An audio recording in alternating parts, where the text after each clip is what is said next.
This episode is sponsored in part by our friends at VMware. Let's be honest, the past year has been far from easy due to, well, everything. Caused us to rush cloud migrations and digital transformation, which of course means long hours refactoring your apps, surprises on your cloud bill, misconfigurations, and headaches for everyone trying to manage disparate and fractured cloud environments. VMware has an answer for this. With VMware's multi-cloud solutions, organizations have the choice, speed, and control to migrate and optimize applications seamlessly without recoding, take the fastest path to modern infrastructure, and operate consistently across the data center, the edge, and any cloud. I urge you to take a look at vmware.com/go/multicloud. You know my opinions on multi-cloud by now, but there's a lot of stuff in here that works on any cloud. But don't take it from me. That's vmware.com/go/multicloud, all one word.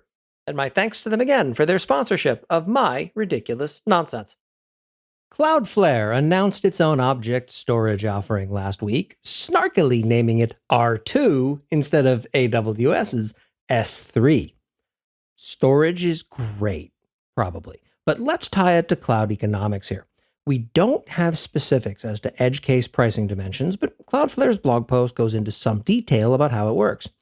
First, it charges a rate of 1.5 cents per gigabyte per month. In contrast, AWS's Tier 1 region pricing is 2.3 cents per gigabyte per month. So this is a 35% cut for storage pricing, which is not insignificant. Next, Cloudflare intends to zero rate its request charge until you're making double-digit requests per second. They're not specific on this point yet. That's interesting, but there's no real detail provided here, so I'm going to ignore it. Lastly, R2's data egress fee is $0.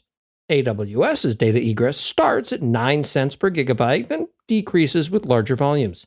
Let me repeat that for any AWS employees who happen to be listening. Data egress with Cloudflare is free. Now, just to avoid the Amazonian knives I'm sure will be coming my way for this podcast, you get 5 gigabytes of free S3 storage for the first 12 months the account is open, and the first 1 gigabyte of data transfer egress is always free. It's also worth noting that Cloudflare offers an S3 proxy of sorts. You can drop this in front of S3, or frankly, any S3 compatible object store, which is effectively all of them, and suddenly the fun begins. Well, Corey, this is boring and esoteric. Yes, it is. So let's do some examples here. We're going to ignore AWS's free tier because if you trust it, you're doomed anyway. We're also going to assume US East 1 or US West 2 for pricing purposes. So, scenario number 1, a 1 gigabyte object living on both S3 and R2. So I'm going to slap that 1 gigabyte object into S3 and make it available via S3 static site hosting. I could use its CloudFront offering, but data egress is usually more expensive if I do that, not less. If one person downloads it this month, I will pay 11.3 cents. 2.3 cents for the storage and 9 cents for the transfer. Okay. I also slap a 1 gigabyte object into R2 and make it available via Cloudflare's free plan. Note that I have many domains using its free plan today, including duckbillgroup.com. It's a very legitimate offering. That cost me 1.5 cents for the month just for the storage. Remember, egress is free. And then that same person downloads the object exactly once, which means for the first scenario, our final costs are AWS at 11.3 cents versus Cloudflare at 1.5 cents. Okay, let's change the scenario a bit, because one of the problems I have with cloud pricing is that it's hard to reason about small numbers. Let's multiply everything by 1,000 and rerun the scenario above with a 1 terabyte object living in each cloud store. Again, we assume it transfers what it's holding to the internet exactly once with zero compression. So to store 1 terabyte in each location and send it to the internet once, AWS will charge me $113, whereas Cloudflare will charge me $15. That's the scenario 2 pricing. Now let's talk about scenario 3. Let's pretend that I don't trust Cloudflare to store my data reliably. They're network people, not storage people.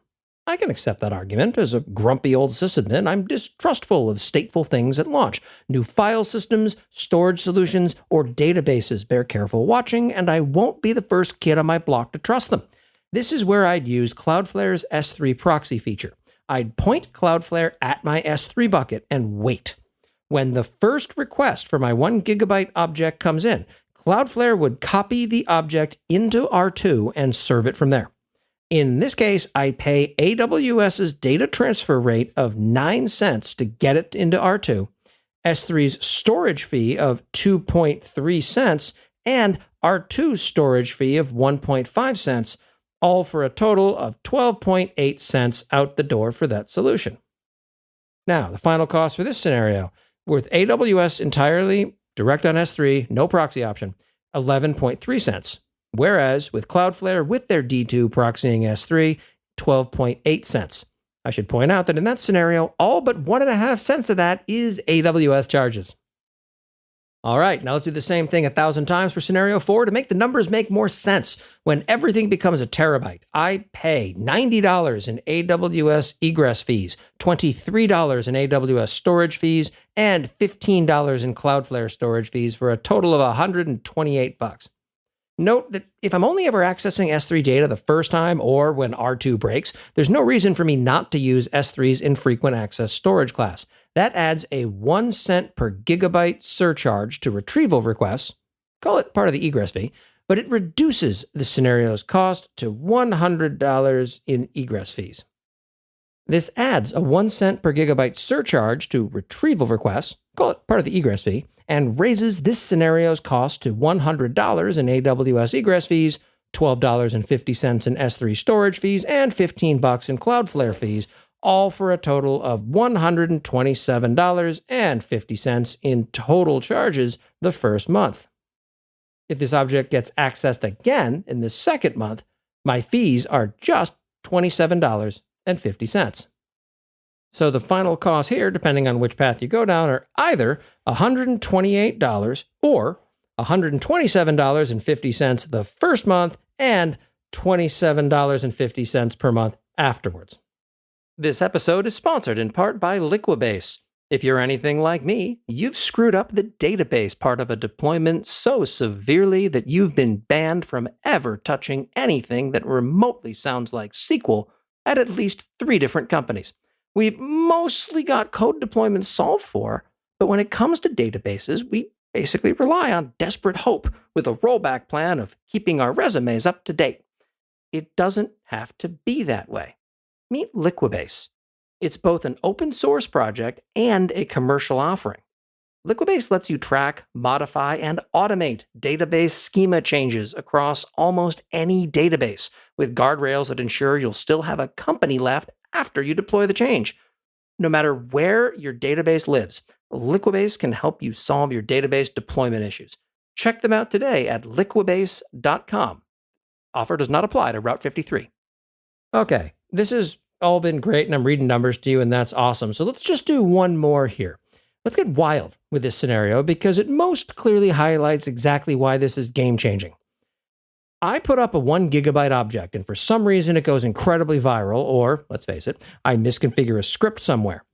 That 1 gigabyte object gets accessed 1 million times. My pure Cloudflare cost for this is 1.5 cents for the storage and $0 for the transfer. If I use the last scenario's blended model with the S3 proxy, my total cost is 12.3 cents.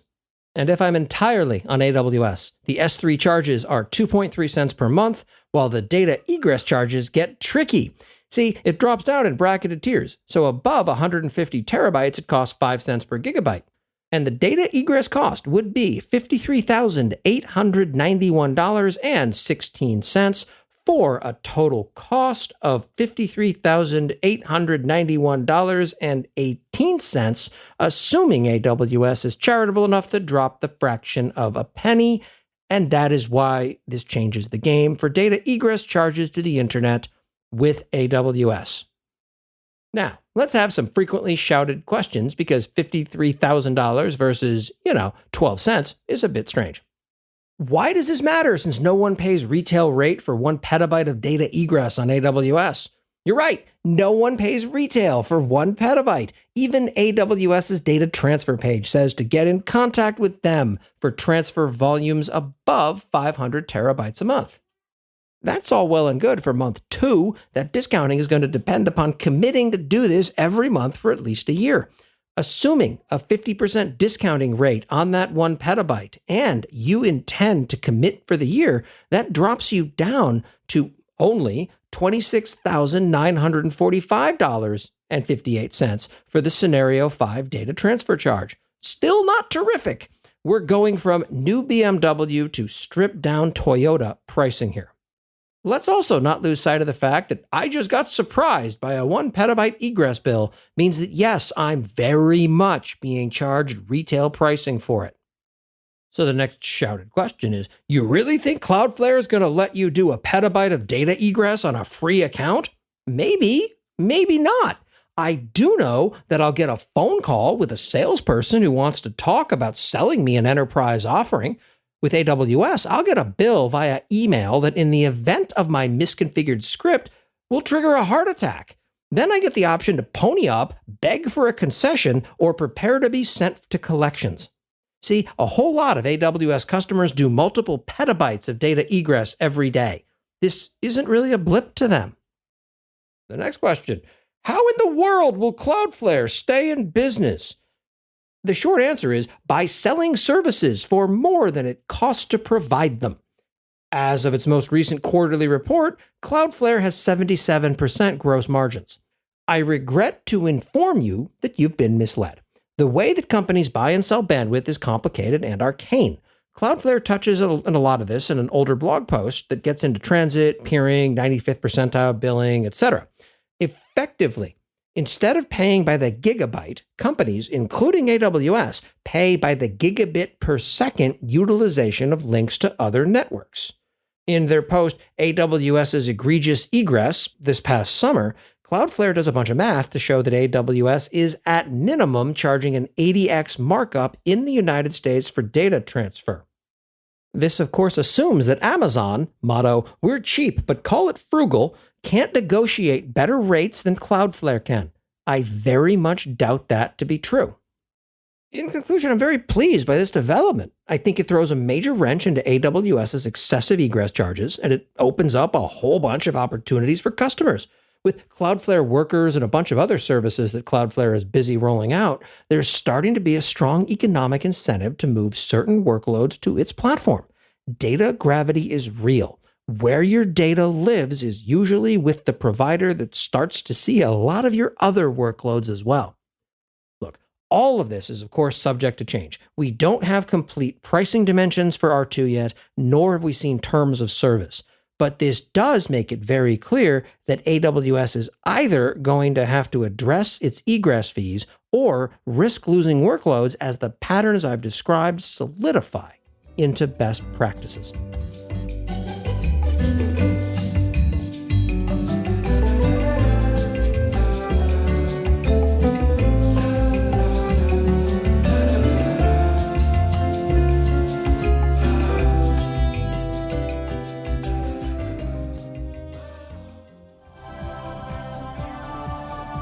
This has been a Humble Pod production.